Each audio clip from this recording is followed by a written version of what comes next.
Miss Wangeci Gitata Kiriga is a lawyer by training and a woman champion at heart with over 10 years of experience in asset management and financial education in the US. She has focused her energy over the last 8 years on rural livelihoods and improvement through certification and trade across Africa as part of the senior leadership of fair trade in Africa, such an integral role there. Growing up in a coffee farming community rooted in Wangeci's interest in agriculture, as well as her experience with the vulnerability of farmers. This disadvantaged position of farmers is the narrative that she is working very hard to change and is partnering with different organizations to achieve just that. A market system development expert, Wangeci has seen firsthand the difference that fair pricing and inclusive business models can have on communities and supply chains. A former representative on the Fair Trade Advocacy Organization board based in Brussels and a board representative of the Common Cause Georgia, Wangeci believes in using her voice to improve representation at the table. A dynamic facilitator and panel moderator, so you'll be here next year then. Thank you. She has organized and has led 6 Africa Fair Trade conventions across the African continent, moderated the biggest cooperative gathering in Kigali with representatives from 90 countries, and facilitated the OCDC learning event in Washington, DC, inspired by the late Nobel laureate, Professor Wangari Maathai, who believed that like a hummingbird, we can all play our part, no matter how small. I thought that was so beautiful. Wangeci is currently an advisory board member of Pepruka Foundation, New Faces Voices Champions, and the founder of Kijani Group, where she is leveraging her experience in agricultural trade to contribute to the progress of agri-based households, the Kenyan Big Four agenda, and SDGs. She's very proud of scaling the world's tallest freestanding mountain, Mount Kilimanjaro, and getting to the Uhuru Peak in 2013 in March. Thank you so much for joining us today. Ms. Wangeci, if you'd like to step in just for an opening comment from your side, we're very excited to have you here with us. Absolutely. Thank you. Of course, to Anne and the Regal Africa team for putting this together, and Melissa for just being who you are. We appreciate it. Really looking forward to this discussion. And for this time around, you know, Joy usually comes in and she's been doing some level of manufacturing as well as connecting people together. And this is the first time that I will be sitting at this table also as a manufacturer.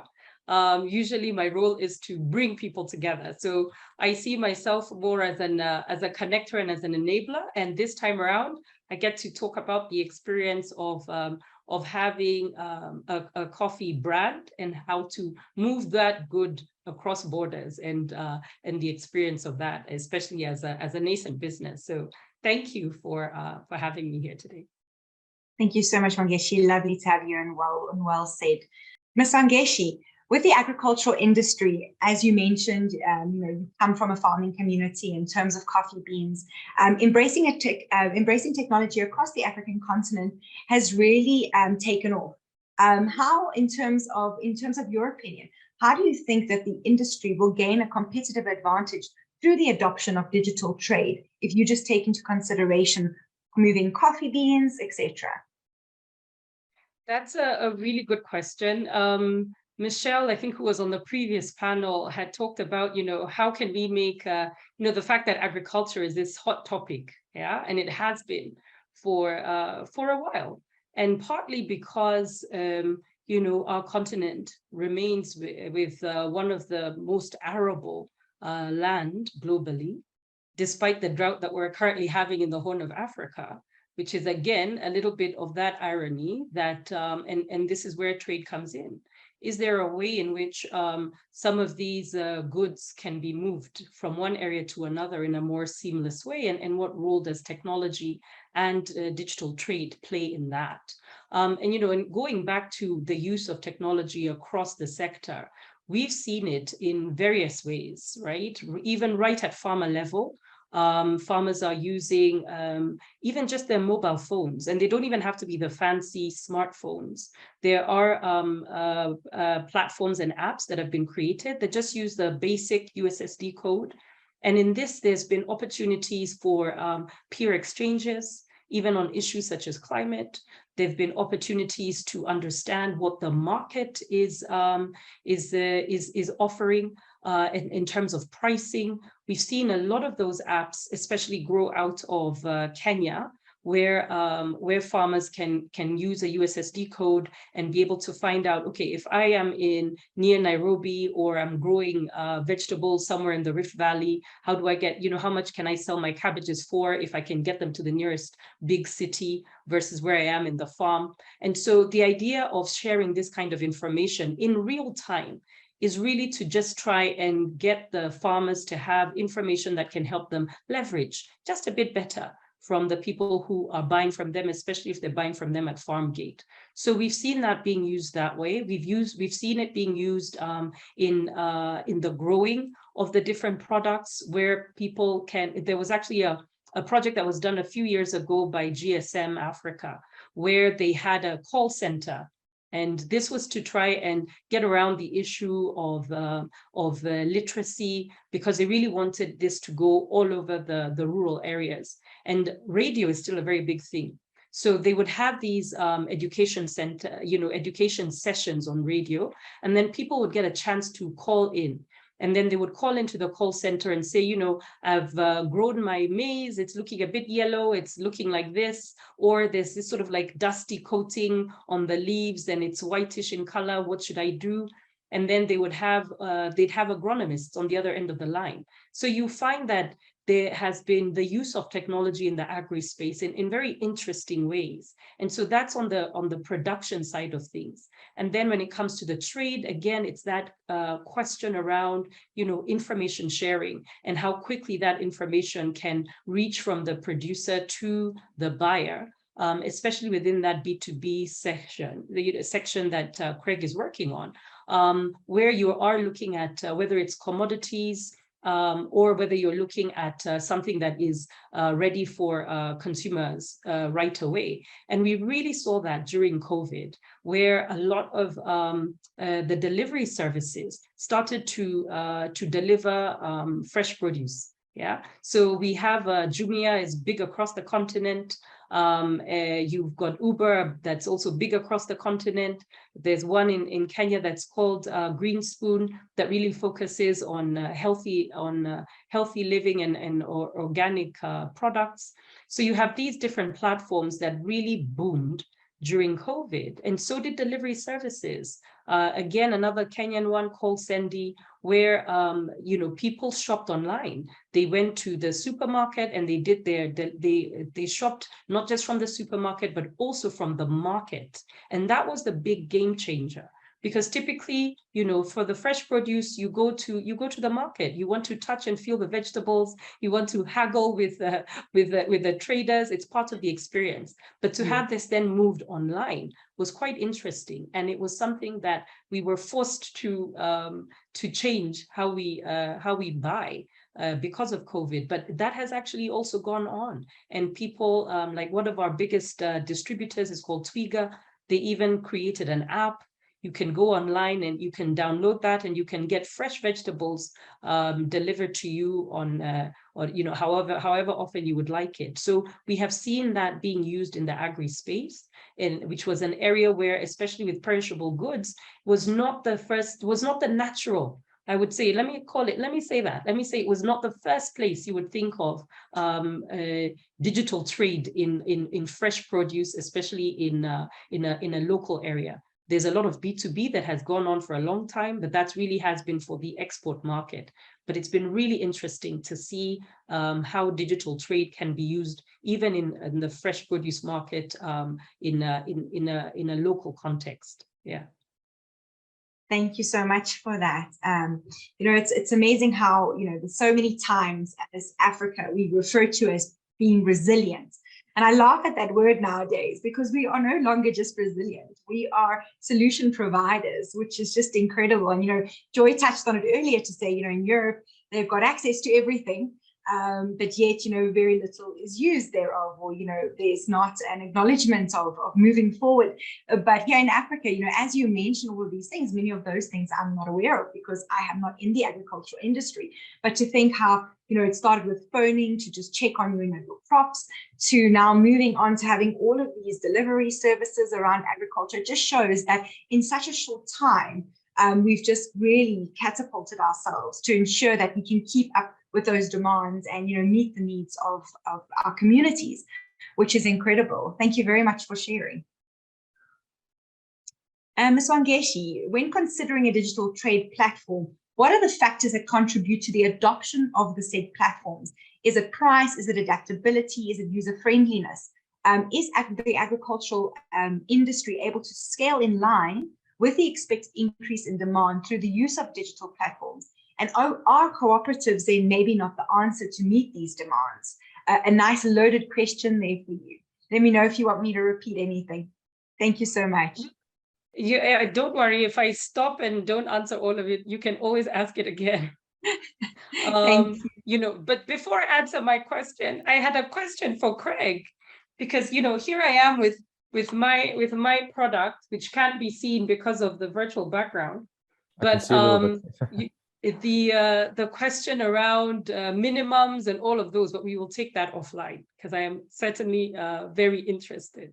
But now looking at technology in agriculture, I'd like to start to answer from the last bit of your question around, what role do the various business entities play within the agricultural space. And when you look at the cooperative movement, and I call it a movement because it is a global movement that is unified by what they call the cooperative principles.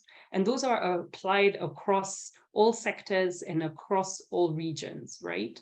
And they're the same principles, whether they are agricultural cooperatives or whether they are electricity cooperatives or housing cooperatives, or what is the biggest in Kenya, the savings and credit cooperatives. And so because of the way that they are, because of these principles, one of the major ones, of course, is collaboration. But the second is around adding value to members and what services can they provide. And so you do find that within that digital space, it is an area they've been putting a lot of effort into. There's even something called the cooperative identity, and even a domain that is .coop. And this way, again, it goes back to what Joy was saying, finding ways in which you can provide education, ways in which you can bring members in and handhold them through a process that can be made a little bit simpler. So, but again, is there access to that information? Are they aware that these are some of the benefits that they have by simply being a cooperative? They don't even need to be a member of a regional body.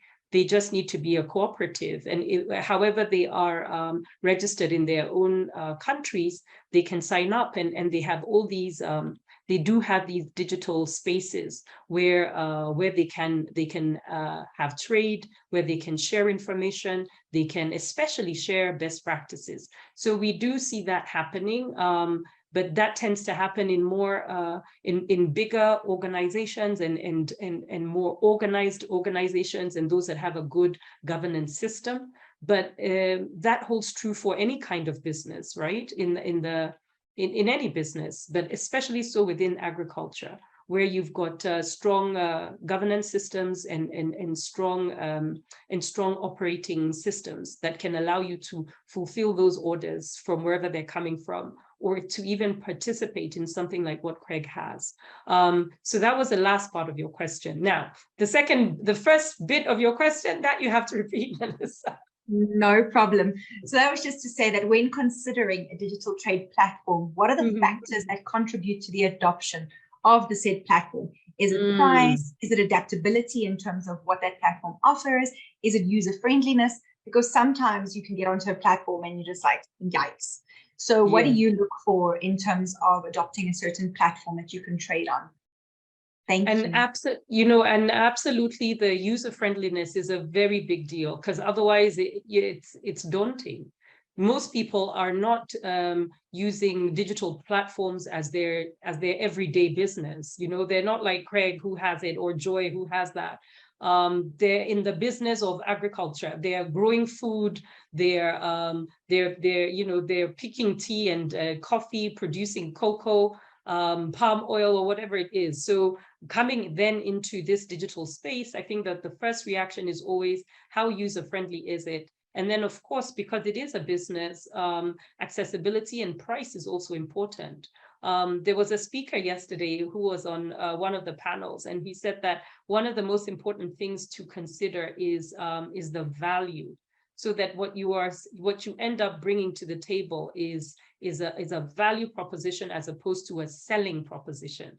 And so I think that that is also something that needs to be considered when this selection is being made. Can you, as Joy pointed out, talk about everything you want to talk about when it comes to your brand? Or do you have the space to tell that brand story? And is that something that can help differentiate you when you're on this digital platform that is going to be, of course, accessible to the world?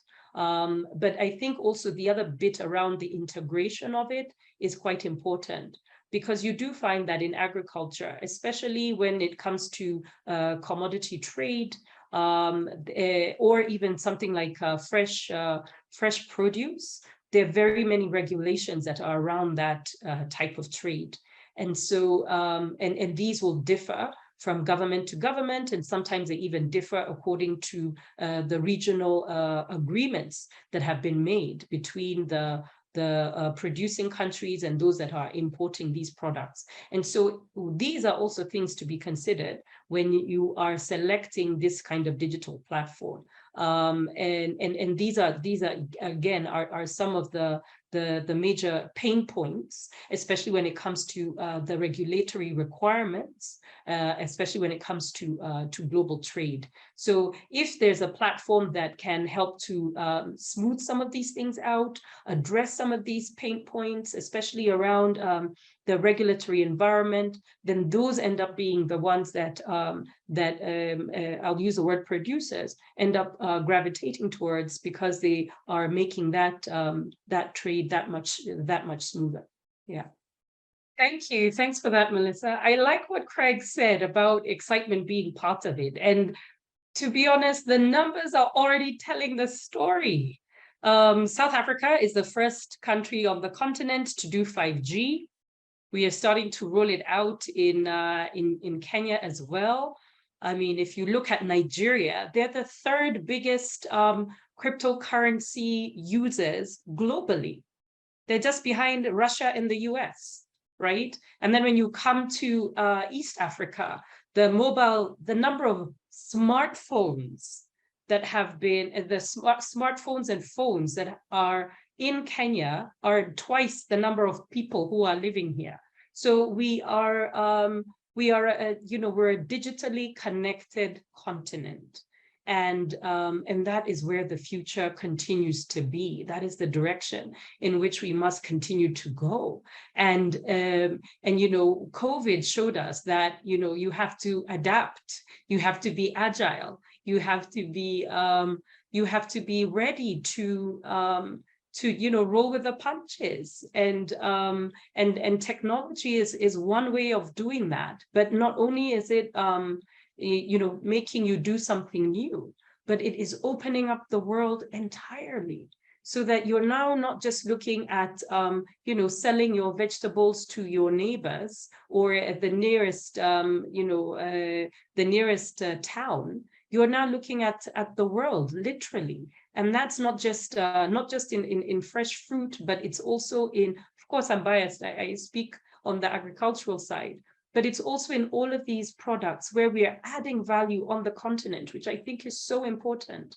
And I really like what Craig is doing about, that it's made in Africa, it's value added in Africa. This is not just a platform where you are you're just selling commodities as usual. This is not business as usual. This is business unusual, and this is a way to really create those jobs and create that growth. And to see that where the diaspora taps into it. I always tell Joy that the diaspora are ambassadors.